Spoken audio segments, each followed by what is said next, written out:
Zdravo Sarajevo. Hi everyone. This TEDx talk will be in the form of a spoken letter. This letter will be shipped to you as we speak it, and it will arrive in your mental post boxes in ways that we can't predict. You can think of this letter as one of those shiny supermarket flyers that you want to get rid of immediately when you find it. Or you can think of it as something you wish to keep, because there is a message here that you might not want to forget. May this message reach you in ways that you can comprehend and hold.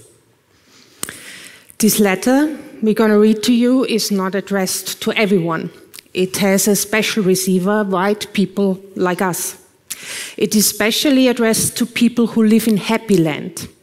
Happy Land is a term introduced by the Afro-German writer Tuboga Ogeta. And it describes the state where white people live happily ever after without dealing with systemic racism caused by their colonial history. In other words, without seeing that maybe for other people with a different skin color or a different background, it's not Happy Land at all. We come from Happy Land as well, but we are actively trying to leave it. We want to thank you for the space and the opportunity to talk about this and to make the following messages heard. So let's start with the letter. Dear fellow white people, we are aware that white-bodied people are not all privileged in the same way. But let's start from here and now. Look at the two of us. We are a same-sex rainbow family living in Vienna in the process of legally adopting a child. In the town where I come from, I have to think twice and swallow before I say this sentence. If I would be with my brothers from another mother in Uganda, I might even end up in prison for it. But where we live, we are fully accepted in our bubbles, and we live a highly privileged life. We feel safe when we go to work. If it's sunny, we bike or walk. If it's rainy or too windy, we can take one of the 3 public transport options starting right in front of our doorsteps. We have health insurance and health care whenever we are sick. We have heating when we are cold and ongoing electricity to watch telly or listen to music whenever we wish. We can order food from all around the world, and we can buy anything we want in the supermarkets every single day. And in case we have too much time or we get bored, we can use one of the unlimited number of opportunities for entertainment, whether sports, arts, or culture. Again, right in front of our doorstep. And so can many of you.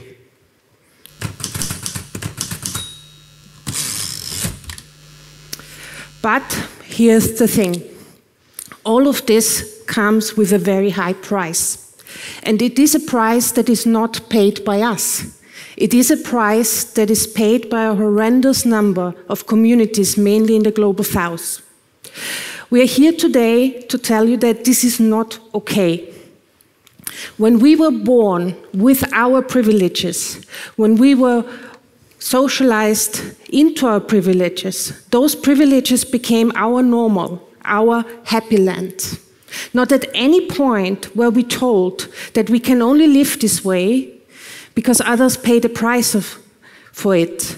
Not at any point are we told that the way we live today harms and oppresses others still every single day, even now whilst we are speaking. Of course, it goes back a very long way in history. Racism has its root in the 16th, 17th century. It's strongly connected to slavery as a first form of colonization. It was in that context that something like race was created, and where suddenly non-Europeans found themselves governed and ruled by Europeans. It went so far that white philosophers and churches published scientific papers that suggested that the brains of black people or people of color are less developed or smaller than the brains of white people. It was the perfect setup for slavery and the ideal ground for colonization, leading Europe to colonize at 1.85% landmass of planet Earth for 5 centuries long. How? By stealing land from many, many indigenous tribes, by destroying all their traditions, and by making them work for them, just for them to live a superior and privileged life. And even none of us was there when all of this happened. This is a history to be ashamed of. This is a history to feel responsible for. Why? Because we still live with it and call it our normal life. Privileges are invisible to the ones who have them. Dear fellow white people, learning from the world of nature, we know that connections among other species on this planet depend on 2 things: allowing the self to exist, while at the same time helping others come alive. So how do we as human species find our way back into the right relationship with each other, with place, with nature? Human species have been considered special for a long time. We are on the top of the food chain with our own free will and consciousness, sometimes even called the most developed species. Do you ever wonder who came up with such narratives? Mostly white, straight men sitting in universities and labs across the Western, so-called developed world. Allow me to remind you that the biggest organism on this planet, and probably the most intelligent, is not a human and not an animal. It's a forest called Pando, representing the largest network of trees. To be precise, 40,000 trees, connected as one organism. And this is only one example. Once you open your eyes to this type of misconceptions, you start noticing them everywhere. The worldview of all powerful creatures is everywhere. The glamorous buildings in Europe that we call cultural highlights now become a symbol of imperialism, white supremacy, and oppression. Out of this history, systems have developed that even today make the oppressors rich and the poor poorer. In these systems, systemic racism is so naturally embedded that we, as white people, have a hard time even noticing it. Let me run a few experiments that you could maybe do in your everyday life. The next time you turn the telly on, just count the number of times that white people show up on the screen, and count the number that other ethnicities find a spot on that screen. Regardless if you watch advertisements, movies, cartoons, or anything else. Or even better, try to find a children's book featuring Roma kids or kids of color in Europe. And if you're brave enough, do not use internet shopping or Amazon. Just try to look for it in your local bookstore. Or I have a third one. In December, during New Year, try to find a New Year card with Black Santa. I dare you, even if you look at Amazon, you might not find it. Humans, in all their diversity, play a very important role as keystone species on this planet. No doubt about that. But so far, we as white people have only perfected how to fuel the position of power and how to abuse everything that doesn't fit that dynamic.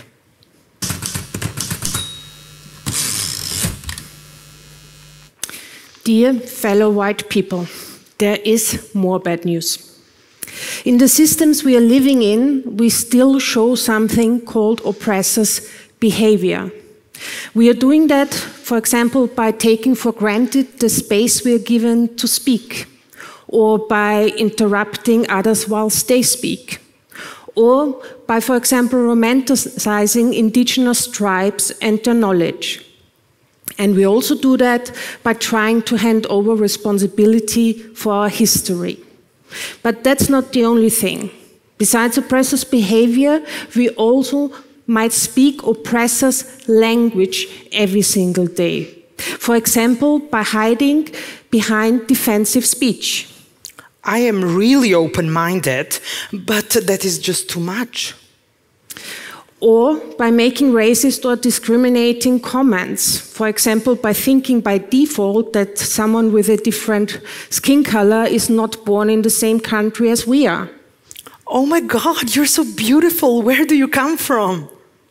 So oppressors' behavior and oppressors' language have many faces.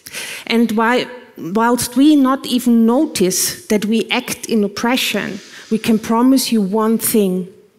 Every non-white-bodied person can see and hear it loud and clear, and it is painful for them.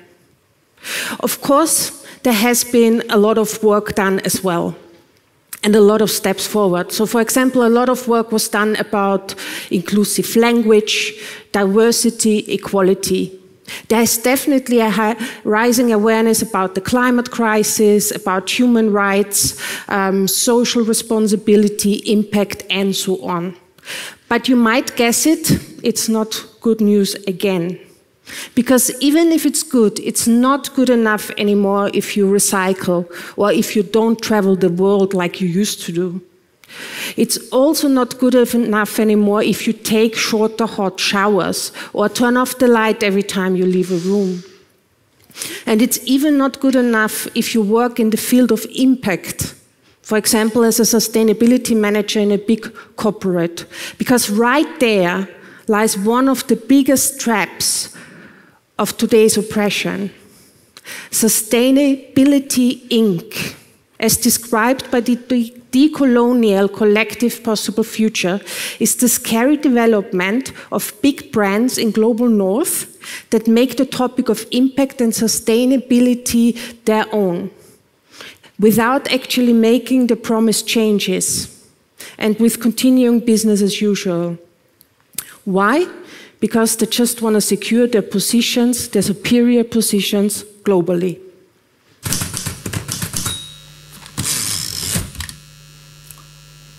Dear fellow white people, all high-income countries are currently overshooting their pressure on the planet. And there is simply nothing good or innovative or advanced or developed about that. A lot of harm has been done, and a lot of it can't be undone. But we do see a different way, and that's why we chose to speak up today. Because if we open our eyes, we might be able to bring real change in the systems we live.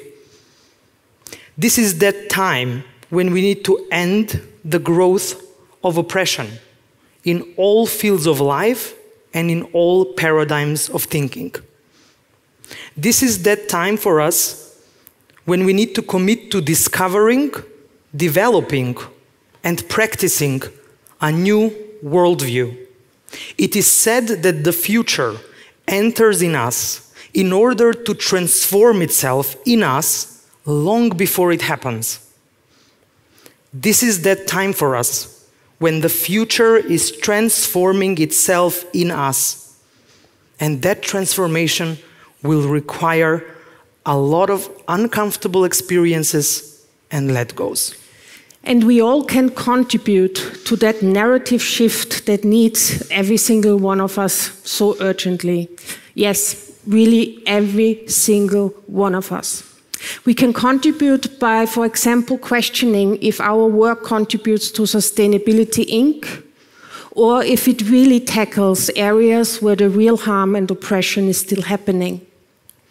We can contribute also by just becoming aware of the crazy amount of privileges we live with every single day, and by starting to work on right relationships with less privileged people. And we all can contribute by observing our very own language and be ready to unlearn parts of it. It won't be easy, and it will hurt.